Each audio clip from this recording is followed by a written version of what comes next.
یہ بہت زیادہ گرمی ہو رہی ہے, آپ لوگ کو مجھے لگ رہا ہے محسوس ہو رہا ہے. ہماری مسجد میں ایئر کنڈیشن بھی نہیں ہے. اس پورے علاقے میں نا سب سے غریب مسجد ہماری ہے.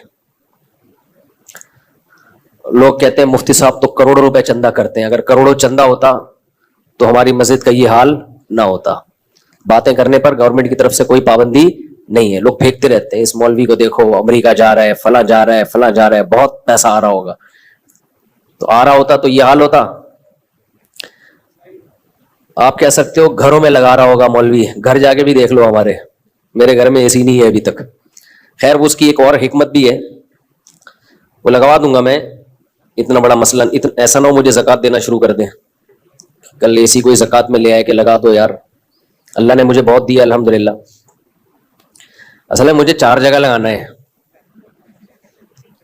مسئلہ یہ ہے کہ ہر چیز مجھے 4 سے ضرب دینی پڑتی ہے, اور پھر لگا دیں گے کوئی اتنا اللہ نے بہت دیا ہے, پھر اس کے بل اس کو کنٹرول کرنا ممکن نہیں ہے, پھر وہ 4 گنا اے سی کا مطلب ڈبل سے ڈبل. اللہ نے اتنا دیا ہے وہ بھی ہو جائے گا, لیکن ایک اور حکمت بھی ہے, وہ میں کیوں بتاؤں آپ کو, ساری باتیں کیا میں بتا دوں. میں چاہتا ہوں تھوڑا سا مشقتوں کا عادی رہے انسان. میں خود بھی رات گرمی میں ہی سویا ہوں, حالانکہ ہمارا جو مہمان خانہ ہے نا جہاں مہمانوں کو ٹھہراتے ہیں وہاں اے سی میں نے لگایا ہوا ہے, ایئر کنڈیشن, لیکن میں خود گرمی میں سوتا ہوں. کیوں اپنے آپ کو چھوئی موئی بنا رہے ہو؟ زیادہ چھوئی موئی نہ بناؤ اپنے آپ کو.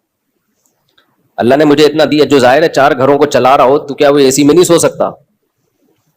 تو دفتر میں ہم نے لگایا ہے مہمان خانہ, جہاں لوگوں کو ہم ٹھہراتے ہیں, جو کوئی بہت دور سے آ جائے, کوئی قریبی رشتہ دار آ جائے تو اس کے لیے لگایا ہوا ہے. لیکن میں خود اس میں نہیں سوتا. سو سکتا ہوں میں اس لیے کہ اللہ نے گرمی کا موسم جو دیا ہے نا وہ گرمی لگانے کے لیے دیا ہے, گرمی سے بھاگنے کے لیے بولو نہیں دیا. سردیاں جو اللہ نے دی ہیں سردی لگانے کے لیے دی ہیں, سردیوں سے بھاگنے کے لیے نہیں دی ہیں. تو خدا کا واسطہ اتنے چھوئی موئی مت بنو, انسان کے بچے بنو. بہت زیادہ چھوئی موئی بن چکی ہے. ابھی جو دیکھو حاجیوں کی اتنی ساری اموات ہوئی ہیں, وجہ کیا ہے؟ اور بھی وجوہات ہوں گی اس کی, لیکن حاجیوں کی بہت ساری اموات کی ایک وجہ یہ بھی ہے کہ ایئر کنڈیشن سے نکلنا ہی لوگوں نے چھوڑ دیا ہے.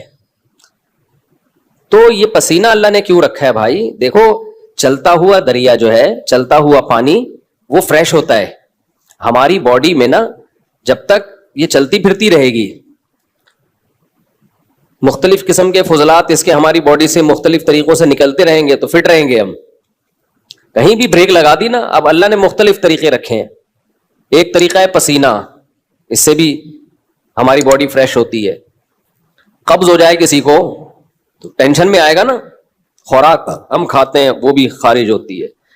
نبی صلی اللہ علیہ وسلم حجامہ کرواتے تھے مہینے میں ایک دفعہ, تھوڑا سا بلڈ نکال دیتے تھے, اس سے بھی ہماری باڈی کیا رہتی ہے؟ فریش رہتی ہے. خواتین کو مینسز ہوتے ہیں, ان کی انرجی کا بہت بڑا حصہ اس میں ضائع ہوتا ہے, لیکن وہ مینسز ان کی صحت کے لیے ضروری ہیں. بچے کی ولادت ہوتی ہے, نفاس کا خون آتا ہے, بہت زیادہ ان کی انرجی اس میں ضائع ہوتی ہے, لیکن وہ ان کی صحت کے لیے ضروری. یہ ساری چیزیں باڈی کو ریفریش کرنے کے لیے ہوتی ہیں. ریفریش سمجھتے ہیں؟ کمپیوٹر میں جب سسٹم میں گڑبڑ ہو تو کیا مارتے ہیں اس کو؟ ریفریش. ریفریش سے کام نہ چلے ری اسٹارٹ, ری اسٹارٹ سے بھی کام نہ چلے سافٹ ویئر اڑا دو, اس کا دوسرا ڈال دو اس میں. تو پسینہ نکلنا بھی ضروری ہے بھائی, خون نکلنا بھی ضروری ہے. اسی طرح جب شادی ہوتی ہے تو بھی انرجی استعمال ہونا شروع ہوتی ہے, وہ بھی ہماری باڈی کا حصہ ہے. جو لوگ بہت عرصہ اپنی بیویوں سے دور رہتے ہیں, سال سال 2-2 سال, ان کے بھی دماغ خراب ہونا شروع ہوتا ہے. صرف مینٹلی ڈسٹرب نہیں ہوتے, ان کی باڈی بھی خراب ہوتی ہے. بڑھاپا جلدی آتا ہے ان لوگوں میں. تو اللہ کا بنایا ایک, جو عورتیں بچے کی ولادت روک لیتی ہیں وہ بھی جلدی بوڑھی ہو جاتی ہیں, کیونکہ وہ بھی ایک پروسیس اللہ نے رکھا ہے, ان کی انرجی اس طرح سے یوٹیلائز ہو.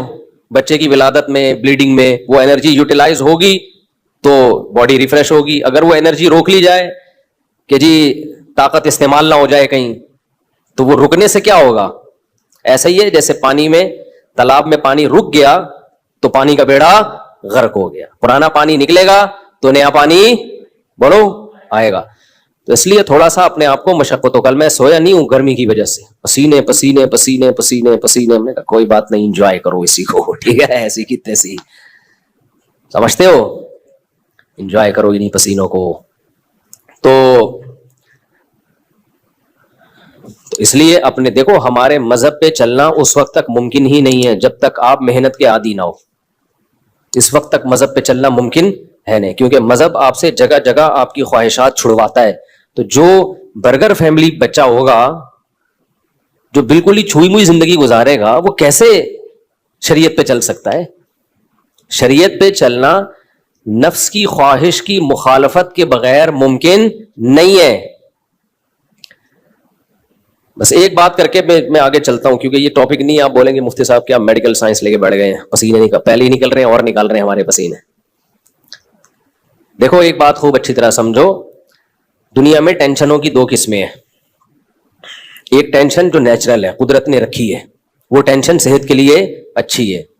اس کی علامت یہ ہے کہ وہ سب کو ہوتی ہے, سمجھ رہے ہو نا, اس کی علامت کیا ہے؟ سب کو ہوتی ہے. تو ظاہر ہے ساری انسانیت بیمار تو نہیں ہو سکتی نا. سردی کی ٹینشن یہ سب کو ہوتی ہے کہ نہیں ہوتی؟ جب سردیاں آتی ہیں تو پورے ملک پہ آتی ہے سردی, کسی ایک اکیلے کو نہیں لگ رہی ہوتی, تھر تھر کانپ رہا ہوتا. گرمیوں کی ٹینشن اللہ نے سب کے لیے, تو یہ سب کے مطلب ہے کہ اللہ دینا چاہتے ہیں یہ ٹینشن, یہ آپ کے لیے مفید ہے.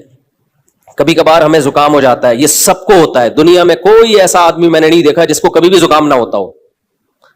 اب یہ چھوٹی سی بیماری جو ہے یہ ہے ٹینشن, لیکن یہ سب کو ہوتی ہے. اسی وجہ سے بہت بڑے ڈاکٹر ہیں آغا خان ہاسپٹل کے, میری ان سے گپ شپ ہوئی, انہوں نے کہا کہ جو ہیلتھ کے اور صحت کے معیارات ہیں نا, ان میں نزلہ زکام کھانسی کو شامل نہیں کیا جاتا. یعنی کھانسنے والا نزلے والا آدمی بھی صحت مند ہی ہے.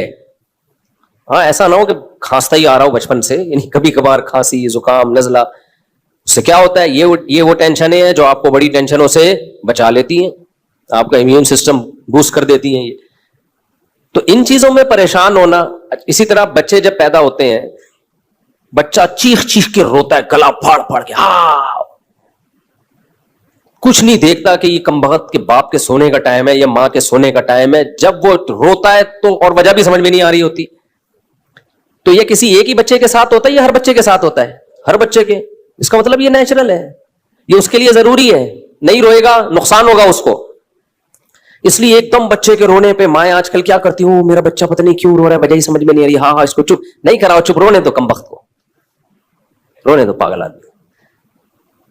یہ نیچرل ہے بھائی. اللہ تعالیٰ تمہارے اندر برداشت پیدا کرنا چاہتے ہیں.